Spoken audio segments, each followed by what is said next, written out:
வணக்கம். மனித வாழ்வும் விஞ்ஞானமும் அப்படிங்கிறத பற்றி பார்த்துக்கிட்டு இருக்கோம். ஸோ நேற்று என்ன பார்த்தோம் அப்படின்னா, அணு அப்படின்னு ஒன்று இருக்குது. அந்த அணுவில் பார்த்திங்கன்னா உணர்வு அப்படிங்கிற ஒரு கண்ட்ரோலர் இருக்கார் அப்படிங்கிறத பற்றி பார்த்தோம். ஸோ இன்றைக்கி என்ன பார்க்க போகிறோம் அப்படின்னா, உணர்வு என்றால் என்ன, அது எப்படி இருக்கும் அப்படிங்கிறத பற்றி பார்க்க போகிறோம். ஸோ இதுக்கு முன்னால் நேற்று பார்த்த அந்த கிளாஸை பேஸ் பண்ணி என்ன பண்ணாங்கன்னா, ஒரு 2 சிறப்பான கேள்விகள் எனக்கு வந்துச்சு.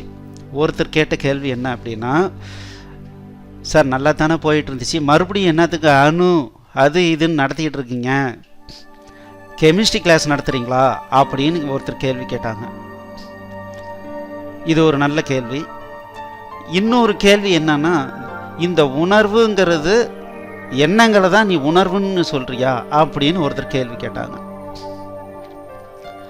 ஸோ இது ரெண்டுமே ரொம்ப அற்புதமான கேள்விகள். ஸோ இப்போ முதல் கேள்வி என்ன அப்படின்னா, நான் கெமிஸ்ட்ரி கிளாஸ் எடுத்துக்கிட்டு இருக்கேனா? ஸோ நல்லா புரிஞ்சுக்கிங்க, நான் இந்த தலைமுறைகள் புரிஞ்சிக்கிறதுக்கு உண்டான மெத்தடில் இந்த உணர்வுங்கிறத உணர வைக்க நான் முயற்சி பண்ணுறேன்.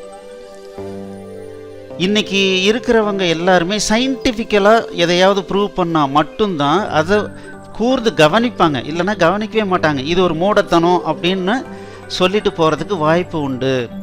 அதனால் நான் இப்போ என்ன பண்ணிகிட்ருக்கேன் அப்படின்னா, சயின்டிஃபிக்கலாக என்னுடைய கருத்தை ப்ரூவ் பண்ணுறதுக்கு உண்டான சப்போர்ட்டிங்கோடு நான் சொல்லிக்கிட்டு இருக்கேன், வேறு ஒன்றுமே கிடையாது.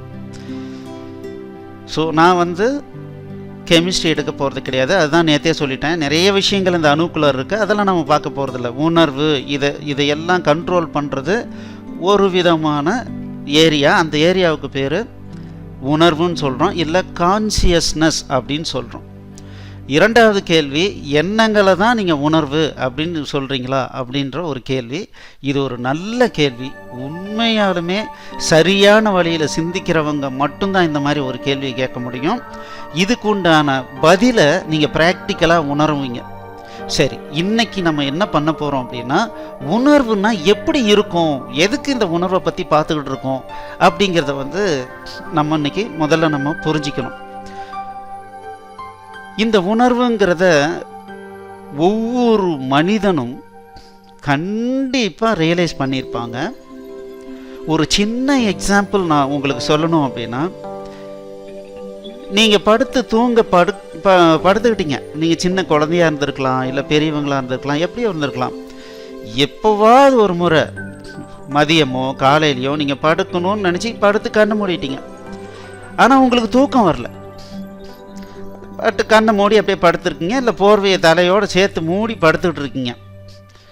அந்த நேரத்தில் உங்களை பற்றியோ, இல்லை பக்கத்து வீட்டுக்காரங்களை பற்றியோ, இல்லை ஏதோ ஒரு விஷயத்தை பற்றியோ, நம்ம படுத்துக்கிட்டு இருக்கிற இடத்துல சுற்றி இருக்கிறவங்க, நம்ம அம்மாவாக இருக்கலாம், அப்பாவாக இருக்கலாம், தாத்தா பாட்டியாக இருக்கலாம், நண்பர்களாக இருக்கலாம், அவங்களுக்குள்ளார பேசிக்கும்போது நம்ம என்ன பண்ணுறோம் அப்படின்னா, நம்ம காதுக்குள்ளார இதெல்லாம் போய்கிட்டே இருக்குது. அதுவும் குறிப்பாக நம்மளை பற்றி பேசுனா நம்ம ரொம்ப இன்ட்ரெஸ்ட் ஆகி கேட்டுக்கிட்டே இருக்கும். அந்த நேரத்தில் நீங்கள் என்ன உணர்ந்தீங்க அப்படின்னா, இந்த உடல் அப்படிங்கிறத நீங்கள் உணரல, நம்மளை பற்றி பேசிக்கிட்டு இருக்காங்க அப்படின்ற உணர்வோடு அப்படியே படுத்திருந்தீங்க. இதுதாங்க உணர்வு. இந்த உணர்வு அப்படிங்கிறது எப்படி இருக்கும் அப்படின்னா, எப்படி நீங்கள் இந்த உணர்வுங்கிறது பார்த்தீங்கன்னா, நீங்கள் சின்ன பையனாக இருக்கும்போதும் இதே உணர்வு இருந்துச்சு, படிச்சுக்கிட்டு இருக்கும்போதும் இதே உணர்வு இருந்துச்சு, நீங்கள் பெரிய ஆளான வாட்டியும் அதே உணர்வு இருக்குது. இந்த உணர்வு தான் நான் வேற நீ வேற அப்படின்னு நம்மளை சிந்திக்க வைக்குது. நான்லாம் இந்த கல்லை விட பெரியவன் அப்படின்னு நம்ம எப்படி நம்ம இது பண்ணுறோம் அப்படின்னா, இந்த உடலும் கல் மண் தண்ணி எல்லாமே தான் இருக்குது.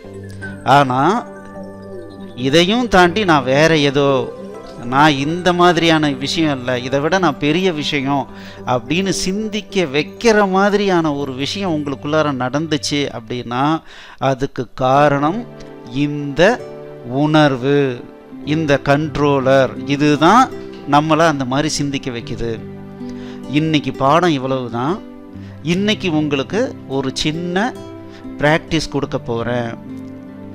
இதில் நீங்கள் பண்ண வேண்டியது தான் ஜாஸ்தி, நான் பேச வேண்டியது கம்மி தான். நீங்கள் என்ன பண்ணணும் அப்படின்னா, கீழே ஒரு பெட்ஷீட்டை விரிச்சிக்குங்க, 2 மடித்து போட்டு வச்சுருங்க. தென் அது மேலே சாப்பிடும்போது எப்படி உக்காடுறோமோ அந்த மாதிரி உக்காந்துக்குங்க, சம்மணம் போட்டு உக்காந்துக்குங்க. அதுக்கப்புறம் கண்ணை மூடிக்கிங்க. உங்கள் கைகளை நீங்கள் எப்படி வேணாலும் வச்சுக்கலாம். நார்மலாக என்ன பண்ணலாம், உங்கள் தொடை மேலே கைகளை மேல்புறமாக பார்த்த மாதிரி நீங்கள் வச்சுக்கலாம். வச்சுக்கிட்டு சும்மா வாட்ச் பண்ணுங்கள். நீங்கள் என்ன வாட்ச் பண்ணணுன்னா 5 விஷயங்களை நீங்கள் கூர்மையாக வாட்ச் பண்ணலாம். முதல் விஷயம் என்ன அப்படின்னா, உங்களுடைய மூச்சு காற்றை மட்டும் வாட்ச் பண்ணலாம். அப்படி இல்லை அப்படின்னா, உங்களை சுற்றி காற்று அடிக்குதா, எப்பெல்லாம் காற்று வேகமாக அடிக்குது, எப்பெல்லாம் காற்று கம்மியாக அடிக்குது அப்படிங்கிறத நீங்கள் கூர்ந்து வாட்ச் பண்ணலாம். நம்ம உடம்புடைய பாடியில் ஏதாவது உணர்வுகள், ஏதாவது தோலில் ஏதாவது படுற மாதிரி தோணுதாங்கிறத கூர்ந்து கவனிக்கலாம்.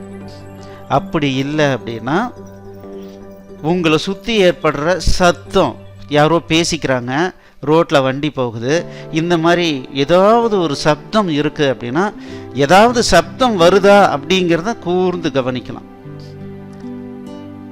ஓகே, இந்த 3 மட்டும் நீங்கள் கவனிங்க, வேறு எதுவுமே இல்லை. 3ல் ஏதாவது ஒன்றை கவனிச்சிக்கினாலும் போதும். இல்லை உங்களுக்கு ஞாபகங்கள் மாறி மாறி வருது அப்படின்னா, நீங்கள் 3ல் மாற்றி மாற்றி கூட யோசனை பண்ணுங்கள், அதில் கான்சென்ட்ரேட் பண்ணுங்கள். ஒன்று, தோல் மேலே நம்ம உணர்வுகள் ஏதாவது தோலில் உரசுற மாதிரி ஏதாவது தோணுதா அப்படின்றத பண்ணுங்கள். இல்லை உடனே உங்களுடைய சிந்தனை ஷிஃப்ட் ஆகுது அப்படின்னா, உடனே மூச்சு காற்று மேலே ஷிஃப்ட் ஆகுதுன்னா மூச்சு காற்றை முழுமையாக கவனிங்க. இல்லை வெளியே வர்ற சத்தம் டிஸ்டர்பன்ஸாக இருக்குன்னா அந்த டிஸ்டர்பன்ஸை கவனிங்க. இந்த மாதிரி ஜஸ்ட் ஒரு 5 நிமிடம் நீங்கள் அமைதியாக உட்காந்துருங்க. இந்த வீட்டு பாடம் ரொம்ப ரொம்ப ரொம்ப முக்கியமானது. இது பண்ணினீங்கன்னா தான் நாளையிலேருந்து நான் என்ன சொல்ல போகிறேங்கிறத உங்களால் தெளிவாக உணர முடியும். நன்றி. ஸோ இது உங்களுக்கு கண்டிப்பாக பிடிச்சிருக்கும். நீங்கள் இந்த tinyurl.com/உணர்வுகள் அப்படின்னு சொல்லிட்டு நம்மளுடைய ப்ரௌசரில் டைப் அடிச்சிங்க அப்படின்னா இந்த யூடியூப் பிளேலிஸ்ட்டுக்கு வரும். அதில் போயிட்டு முதல்ல சப்ஸ்கிரைப் பண்ணிக்கோங்க. அதுக்கப்புறம் உங்களுக்கு பிடிச்சிருந்தால் லைக் பண்ணுங்கள், உங்கள் நண்பர்களுக்கு ஷேர் பண்ணுங்கள், கமெண்ட் கண்டிப்பாக நீங்கள் என்ன ஃபீல் பண்ணுறீங்கன்றதை கமெண்ட் கண்டிப்பாக போடுங்க. நன்றி.